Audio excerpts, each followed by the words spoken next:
గతంలో ఇచ్చిన పరిస్థితి అన్ని వాళ్ళే అల్లాడుతున్నారు సార్, వాళ్ళు అల్లాడుతున్నారు, మనం చూస్తానే ఉంటాం. పరిహారం ఇచ్చింది, పెన్షన్లు ఇచ్చింది, దాని దగ్గర ప్లాట్లు ఇచ్చామని చెప్తున్నారు. ఇచ్చారయ్యా, ఇచ్చారు. ఇంతవరకు నా ప్లాట్ నాకు లేదు. నాకు 1500 గజం ఉంది సిఆర్డీలో. నాకు ఒక 500. ఇప్పుడు నలుగురికి 2 పిల్లలు పెళ్ళిడికి వచ్చారండి, వాళ్ళకి 500 గజం అల్లుడికి చూపించాలంటే లేదు. ఏం చూపిస్తాం? ఒక పేపర్లు చూస్తే ఇసిరి తెంగుతున్నారు. అది ఏడన్నా ఎవరికన్నా పెట్టుకోవడానికి లేదు అవకాశం. ఇప్పుడు ఏడన్నా బ్యాంకులో పెట్టుకుంటున్నా, ఈ పూలింగ్ భూమి ఉందనుకో, పెట్టుకుంటే 2 లక్షలు ఇస్తున్నాడు ఎకరానికి. దాన్ని ఎవడో పెట్టుకోవట్లా, తీద్దామంటున్నారు బ్యాంకింగ్ మేనేజర్.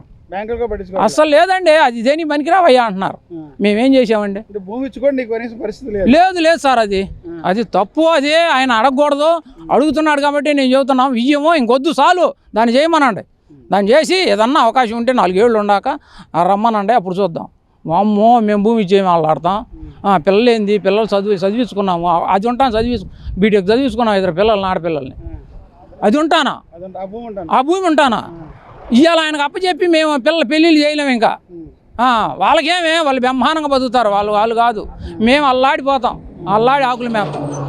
మేము ఇయ్యం సార్. అది బాబు గారు అడగడం, ఆయన మీద నమ్మకోలేదు అంటలా. పరిస్థితులు బాగోలా, ఇచ్చావు, నువ్వు తీసుకున్నావు. మేము సదాగా ఇచ్చొచ్చా, తుళ్ళూరు పూలింగ్లో ఎకరం 34 సెంట్లు ఇచ్చొచ్చా. నాకేం ఇబ్బంది లేదు. ఈడకు వచ్చాక మేము అల్లాడిపోతున్నాం. ఇది ఇవ్వకూడదండి, ఇవ్వకూడదు సార్, నేను చెబుతున్నాక.